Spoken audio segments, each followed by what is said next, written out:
अस्सलाम वालेकुम नाज़रीन, मैं तथीर फ़ातिमा आज हाज़िर हूँ आपकी खिदमत में फिर एक नए वाक़े के साथ। वाक़या कुछ यूँ है कि रसूल अल्लाह अपने कुछ असहाब के साथ दौरान सफ़र थे कि एक जगह सब लोग रुके, अपनी अपनी सवारियों से उतरे।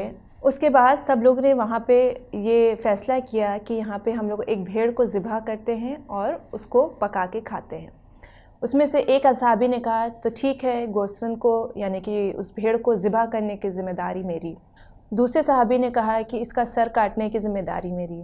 फिर एक और सहाबी ने कहा कि इसकी खाल उतारने की ज़िम्मेदारी मेरी। इसी तरह सारे जो असहाब थे उन्होंने अपना एक एक काम बांटा। तो इतने में रसूल अल्लाह ने कहा ठीक है, और इसको पकाने के लिए जो लकड़ियाँ जमा करना है तो जंगल से वो लकड़ियाँ लाने की ज़िम्मेदारी मेरी। जैसे ही सारे असहाब ने रसूल अल्लाह का ये बात सुनी, कहा या रसूल अल्लाह, आप क्यों परेशान हो रहे हैं? हम लोगों के होते हुए आप ये काम क्यों करेंगे? हम लोग ये सारा काम कर लेंगे और हम लोगों को आपका ये काम करने में बहुत खुशी होगी और हम लोगों को इसमें कोई परेशानी नहीं है। तो रसूल अल्लाह ने इसके जवाब में कहा, खुदावंद आलम उस शख्स को हरगिज़ अज़ीज़ नहीं रखता जो अपने दोस्तों के दरमियान अपने आप को अफजल और बेहतर समझता है और दूसरों के मुकाबले अपने आप को प्रिविलेज देता है, अपने आप को ज़्यादा इम्पोर्टेंस देता है। और ये कह के रसूल अल्लाह जंगल की तरफ गए और लकड़ियाँ इकट्ठा की और खाना बन गया।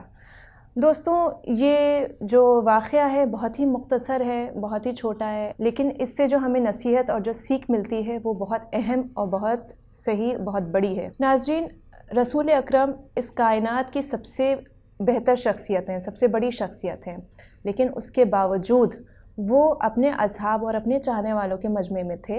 अगर वो चाहते तो ये काम किसी से भी करवा सकते थे, वो लोग खुशी खुशी उनका ये काम करते, कोई बुरा भी ना मनाता। लेकिन उसके बावजूद रसूल अल्लाह सल्लल्लाहु अलैहि वसल्लम ने ये तय किया कि मैं भी इस काम में शरीक हूँ, मैं भी अपना कुछ कंट्रीब्यूशन दूँ।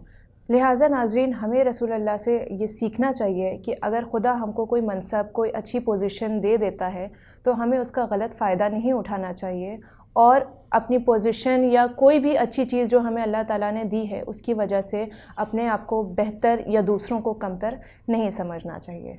तो नाज़रीन, आए हम लोग अहद करें कि हम लोग रसूल अल्लाह की इस सीरत पे अमल करने की कोशिश ज़रूर करेंगे। तो क़िस्सा यहीं पे तमाम होता है और आइंदा हम लोग फिर एक दूसरे क़िस्से के साथ हाज़िर होंगे। तब तक के लिए मुझे इजाज़त दिए। अस्सलामु अलैकुम वरहमतुल्लाहि वबरकातुहू।